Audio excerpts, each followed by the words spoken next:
आइए students next question करेंगे exercise 5.1 का क्वेश्चन नंबर 31।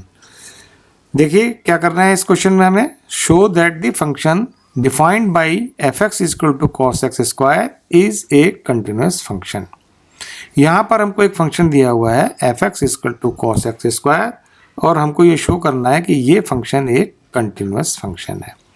देखिए फंक्शन क्या है हमारा, F x is equal to cos x square. इस फंक्शन को हमें कंटिन्यूस फंक्शन प्रूव करना है। अब ध्यान से देखिए ये फंक्शन एक कंपोजिट फंक्शन है। कंपोजिट फंक्शन कौन से फंक्शन कंपोजिट फंक्शन होते हैं? जब दो फंक्शन को कंबाइन करने से जो फंक्शन हमारा बनता है वो फंक्शन कंपोजिट फंक्शन कहलाता है। देखिए देखते हैं कि ये फंक्शन कैसे एक कंपोजिट फंक्शन है। तो इसके लिए मान लेते हैं कि एक फंक्शन है जी एक्स और जी एक्स है कॉस एक्स और दूसरा फंक्शन है एच एक्स और ये है एक्स स्क्वायर। अब इन दोनों फंक्शन को अगर कंबाइन करेंगे तो हमारा फंक्शन बनेगा F x cos x square. अब देखिए कंबाइन करके कैसे ये कंपोजिट फंक्शन बनता है। कंपोजिट फंक्शन को हम रिप्रेजेंट करते हैं G of H. G of H का मतलब है ये कंपोजिट फंक्शन है और यही हमारा फंक्शन एफ एक्स है। देखते हैं क्या है ये। इसका मतलब है कि जो फंक्शन जी है वो एक्स की जगह पर हमारा यहाँ एच एक्स, जो दूसरा फंक्शन है एक्स की जगह पर हम उसको यहाँ एच एक्स लिख लेते हैं, इज इक्वल टू, और h x is equal to क्या है हमारा एक्स स्क्वायर है।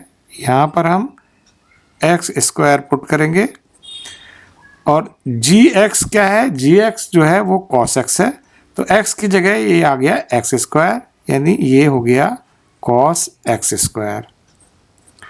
तो जी ओ एच यानी जो कंपोजिट फंक्शन है वो है कॉस एक्स स्क्वायर और ये कॉस एक्स स्क्वायर ही हमारा एफ एक्स है। अब जी ओ एच कंपोजिट फंक्शन को कंटिन्यूस फंक्शन प्रूव करेंगे और इसको कंटिन्यूस फंक्शन प्रूव करने के लिए क्या करेंगे, हमारे पास में दो फंक्शन है, एक तो है जी एक्स और दूसरा फंक्शन है एच एक्स, जिनको कंबाइन करने से हमारा कंपोजिट फंक्शन बना है।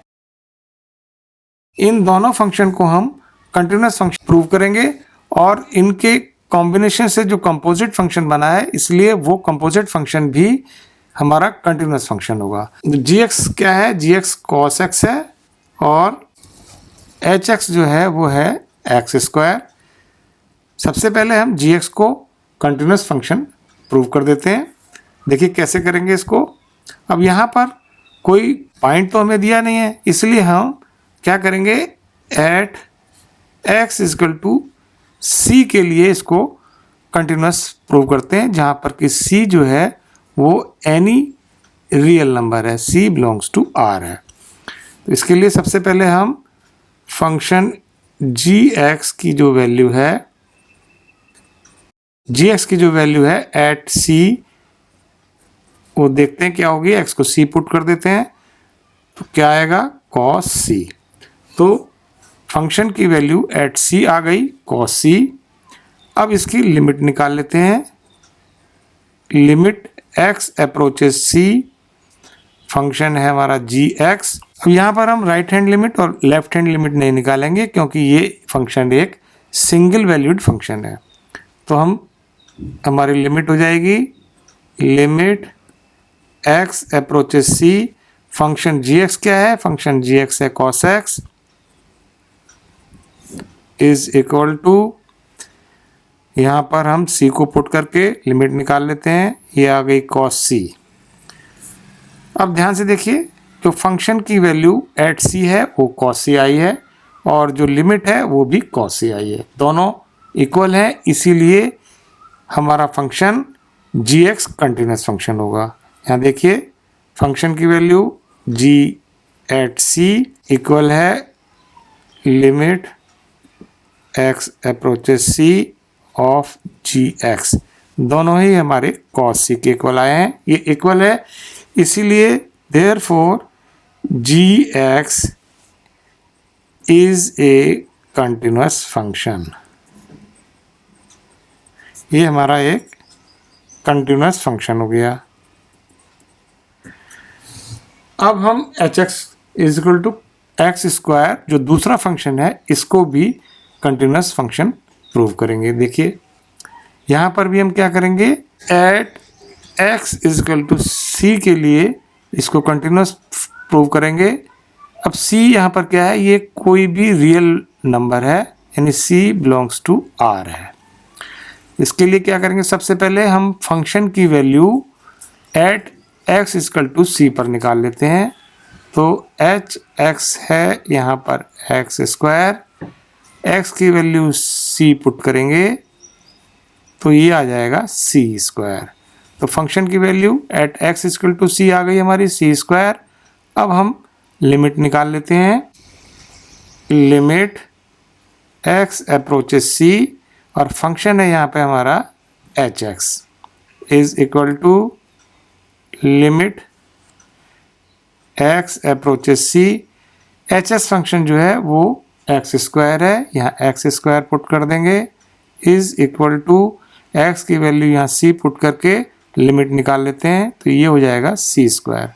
ध्यान से देखिए फंक्शन की value at x equal to c वो आई है सी स्क्वायर और जो लिमिट आई है वो भी सी स्क्वायर है, दोनों इक्वल हैं, इसीलिए हमारा फंक्शन कंटिन्यूस फंक्शन होगा। तो यहाँ फंक्शन की वैल्यू एट सी और limit x approaches c function h x ये दोनों ही सी स्क्वायर के इक्वल हैं, इसीलिए therefore we can say function h x is a continuous function, is a continuous function. अब हमने यहाँ पर जीएस फंक्शन को भी कंटिन्यूस फंक्शन प्रूव कर दिया और एच एक्स फंक्शन को भी हमने कंटिन्यूस शो कर दिया।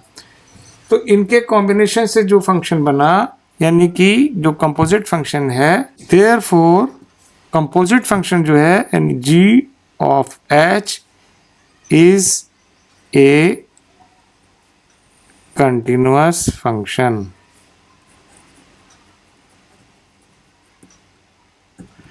और जी ओ एच ये कंपोजिट फंक्शन हमारा एफ एक्स के इक्वल है, तो इसीलिए एफ एक्स इज ए